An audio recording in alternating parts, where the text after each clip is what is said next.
Senators बन गए हैं। फॉर्मूला किसका कामयाब हुआ है? क्योंकि दोनों कैंप्स खुश हैं, पीटीआई का कैंप भी खुश है, ऑपोजिशन का कैंप भी खुश है। पीटीआई की अलग प्रेस रिलीज आई है, वो कह रहे हैं कि जनाब ये सारा कुछ बड़े स्मूथ अंदाज से हो गया और देखें लोगों ने वफ़ादारी साबित की है। बिल्कुल ठीक बात है, वफ़ादारी साबित की है, लेकिन इसको सेलिब्रेट करने की अभी ज़रूरत नहीं है, क्योंकि आपके ऑलरेडी मखसूस नशिस्तें चली गई आपसे, आपके सेनेटर्स चले गए, और इसको अगर आप एज अ विक्टोरियस तरीके से बताएंगे कि जैसे कोई बहुत बड़ी कामयाबी मिल गई है, तो मेरा ख्याल है ये थोड़ी सी ज़्यादती हो जाएगी आपके अपने साथ ही, आपके अपने बयानिए के साथ ही। आप इंडोर्स कर रहे हैं कि जो हो रहा है वो बिल्कुल ठीक हुआ, तो इसलिए इसको सेलिब्रेट करने की बजाय उन पॉइंट्स के ऊपर फोकस करना है कि आपके मखसूस नशिस्तें कैसे गई, आपके सेनेटर्स कैसे कम हुए, जितने बन सकते थे उतने क्यों नहीं बने। बहरहाल दूसरा कैंप जो है, जो कि ऑपोजिशन का कैंप है, पीटीआई की ऑपोजिशन, वो कह रहे हैं कि जनाब अली अमीन गंडापुर साहब का भी शुक्रिया अदा कर रहे हैं, केपी गवर्नमेंट का भी शुक्रिया अदा कर रहे हैं कि जनाब फार्मूले के ऊपर अमल दरामद हो गया, जितना हमने तय किया था उतना हिस्सा मिल गया। तो सारे कैंप्स जो है वो खुश हैं और कोई इस टाइम टेंशन वाली सिचुएशन नहीं है। बहरहाल कल रात जो हमने मनाजर देखे हैं उसमें थोड़े से हमें लगा कि कुछ लोग जज्बाती हुए, जैसे इरफान सलीम साहब ने आखिरी लम्हात में बड़े जज्बाती अंदाज में अपने कागजात से दस्तबरदारी का इजहार किया। खुर्रम ज़िशान साहब डटे रहे हैं, लेकिन आखिर में जाके उन्होंने भी ये कहा कि ये हमारा इंटरनल मामला था जो कि हम एक उसूल की खातिर कर रहे थे, लेकिन अब हमारा अगला मरहला 5 अगस्त की तहरीक है, उसकी तैयारियां अभी से शुरू कर दें। डेफिनेटली अगला मरहला पीटीआई के लिए यही रहेगा। तो ये सारा इस तरह का एपिसोड चल रहा है, यानी दोनों कैंप्स खुश हैं, किसी की जीत किसी की हार नहीं हुई, लेकिन जमहूरियत के हवाले से, या यूँ कह लीजिए हॉर्स ट्रेडिंग का एक ऐसा फैक्टर था जिसका इस बार इस्तेमाल नहीं हुआ, जो कि खुश आइंदा एक वाहिद चीज़ जिसको इत्मीनान बख्श कहा जा सकता है। अदरवाइज़ कोई ऐसी चीज़ नहीं है जिसको सेलिब्रेट किया जा सके कि ये सब कुछ बिल्कुल ठीक हुआ है, आइन कानून के मुताबिक हुआ, जिसका जो बनता था उसको वो मिला, ऐसा बिल्कुल नहीं है। पीटीआई के साथ कहीं ना कहीं ज़्यादती तो हुई है। जल्दी से ज़रा डिस्कस कर लेते हैं कि सेनेटर बना कौन कौन है और इसके असरात क्या रहेंगे। मुराद सईद सेनेटर बन गए, फैसल जावेद वापस रिटेन हो गए, इसके अलावा नूरुल हक कादरी साहब बन गए, आज़म सवाती आ गए, वो मिर्ज़ा अफरीदी साहब जिनका बड़ा चर्चा रहा। तो ये 5 हज़रात तो आगे, साथ में एक खातून है, यानी 6 जितने नामजद किए गए थे इमरान खान साहब की जानिब से, वो सारे सेनेटर बन गए। पीटीआई का इनिशियल इस टाइम पर यही मोटिव था कि जो नाम इमरान खान साहब की जानिब से मंजूर किए गए हैं, हमने उनको हर सूरत कामयाब कराना है, और वो उसमें कामयाब रहे हैं। ये ज़रूर उनकी कामयाबी है कि उन्होंने अपना सेनेटर स्लिप नहीं होने दिया, दूसरी साइड नहीं जाने दिया, तमाम 6 के 6 सेनेटर्स उन्होंने बनवा लिए हैं। अच्छा, अब इसमें एक ऑफ द रिकॉर्ड आपको जो मेरे पास मालूमात पहुंची, जो कि बिल्कुल 100% ऑथेंटिक है, वो जल्दी से बता देता हूँ, फिर आगे तफसील पे बात करते हैं। इमरान खान साहब तक जब ये लिस्ट गई है और उन्होंने जब ये अप्रूव की है, तो उस टाइम उनके पास थे 2 लोग, एक बैरिस्टर सैफ, एक दूसरे वकील ज़हीर साहब। तो बैरिस्टर सैफ ने इमरान खान साहब से कहा, ये मैं आपको एग्जैक्ट इन्फॉर्मेशन बता रहा हूँ, शायद आपको कहीं और सुनने को नहीं मिलेगी, आप ज़रा सुनिए, मंजरनामा ज़रा सुनिए।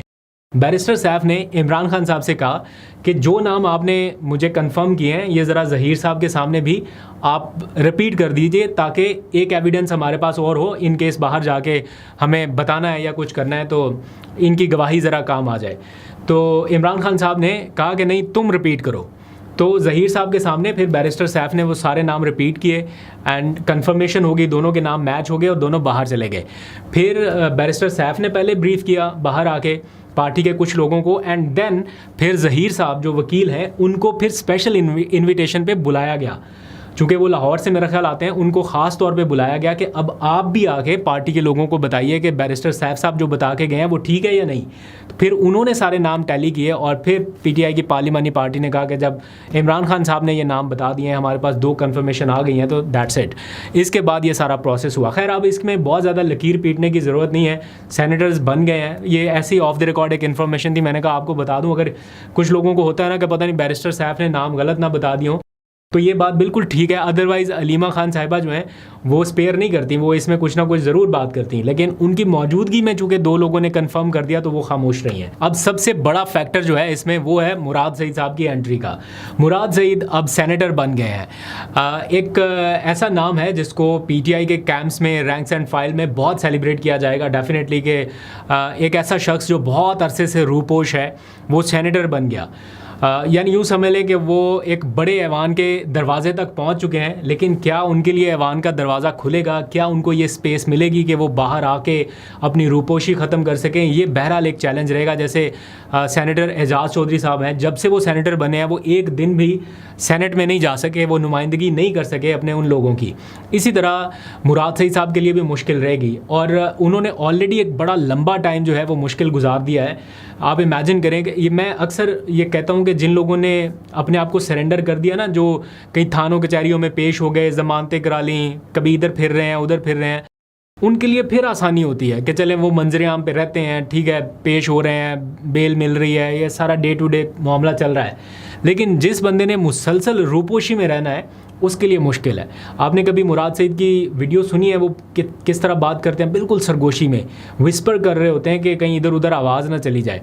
तो इसलिए उनके लिए ज़्यादा मुश्किल टाइम है। अब सेनेटर बनने के बाद ये कोई हतमी या कोई गारंटीड नहीं है कि उनको कोई इस्तिस्ना मिल गया कि वो बाहर आएंगे तो कुछ नहीं होगा, या वो पेश हो जाएंगे सेनेट में चले जाएंगे तो कुछ नहीं होगा। लेकिन एक रास्ता ज़रूर खुला है, एक कॉरिडोर ज़रूर खुला है जो कि आगे चल के उनके काम आ सकता है। अब आज ये ज़रा थोड़ी सी बात करते हैं इमरान खान की अडयाला अपडेट्स के हवाले से। आज उन्होंने 2 एप्लीकेशन फ़ाइल की हैं अपने वकला के थ्रू। पहली एप्लीकेशन इस्लामाबाद हाई कोर्ट में दायर की है, और जिसमें उन्होंने जेल की जो सहूलियात हैं उन्हें बेहतर बनाने के लिए दरख्वास्त की है कि उन्हें सहूलियात जो जिसके वो हकदार हैं वो नहीं मिल रही। साबिक प्राइम मिनिस्टर हैं, उन्हें A क्लास मिल सकती है लेकिन नहीं मिली, बल्कि जेल हुकाम ख़ुद तस्लीम करते हैं कि इनको B कैटेगरी दी गई है। अब B कैटेगरी में जो सहूलियात मिल सकती हैं उसमें भी वो कह रहे हैं कि जनाब थोड़ी मुश्किलात हैं। और मेरी इन्फॉर्मेशन के मुताबिक अलीमा खान साहिबा जो उनके लिए किताबें लेके गई थी वो वापस भेज दी गई हैं, यानी उन तक नहीं दी गई, और वो सारी किताबें लेके वापस आई हैं। वो कह रहे हैं जो दरख्वास्त दी गई है उसके अकॉर्डिंग, ये मेरी कोई अपनी राय नहीं है, दरख्वास्त के मुताबिक ये कहा गया है कि इमरान खान साहब को किताबें, अखबारात, TV, वर्जिश, ये सारी फैसिलिटीज़ नहीं मिल रही। इसके साथ साथ उनको ज़ाती लिबास और बिस्तर फराहम करने में भी ताख़ीर का सामना करना पड़ रहा है। ये वकला का मौक़िफ़ है, अगेन आई रिपीट, मेरा नहीं, चूँकि मैंने तो देखा नहीं है। वकला अपनी दरख्वास्त में ये कह रहे हैं कि उनको ज़ाती लिबास और बिस्तर फराहम करने में भी ताख़ीर का सामना करना पड़ रहा है। और साथ ही फिर ये दरख्वास्त की गई है इस्लामाबाद हाई कोर्ट से कि एक गज़टेड ऑफिसर जो है वो तैनात किया जाए ताकि हफ्तावार वो सारी सहूलियात का जायज़ा लेकर रिपोर्ट इस्लामाबाद हाई कोर्ट को पेश करे कि क्या वाकई उनको बेहतर सहूलियात मिल रही हैं या नहीं मिल रही। एक चीज़ तो ये बहुत पहले हो जाना चाहिए था, इसमें बड़ी ताख़ीर की गई है, टू बी वेरी ऑनेस्ट बहुत ताख़ीर हुई है, लेकिन देर आए दुरुस्त आए, ये एप्लीकेशन फ़ाइल कर दी गई।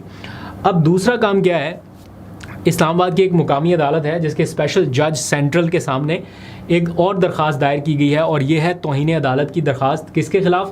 अडयाला जेल के जो सुप्रीडेंट हैं अब्दुल गफूर साहब, उनके हवाले से ये दरख्वास्त दायर की गई है, और इसमें मौक़िफ़ इख्तियार किया गया है कि उनके होते हुए मुलाकातों में रुकावटें आयद की जा रही हैं, और बार बार कोशिश के बावजूद उनसे मुलाकात नहीं हो पा रही।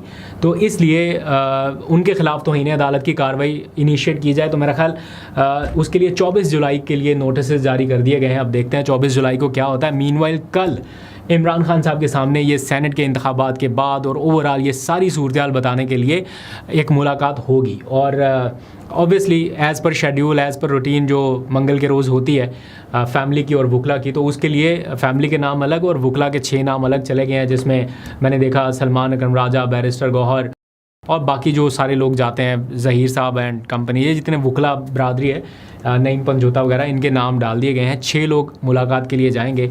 तो अब देखते हैं, सलमान अकरम राजा साहब की तो एंट्री नहीं हो पाती, बैरिस्टर गौहर या ज़हीर साहब में से शायद कोई जा पाए, अली ज़फ़र साहब का नाम भी शामिल है, शायद वो मुलाकात कर लें। तो 6 लोग देखते हैं कल इमरान खान साहब को इस बारे में क्या जाके ब्रीफ करते हैं। मीनवाइल अब PTI के लिए अगला टारगेट या अगली हिदायत जो जेल से आ सकती हैं वो 5 अगस्त की तैयारियों के हवाले से ही आ सकती हैं कि सेनेट का मरहला अब ख़त्म हुआ, इख्तलाफात जितने भी थे वो यहीं पे छोड़ दिए जाएं और अब आगे 5 अगस्त की तैयारी की जाए।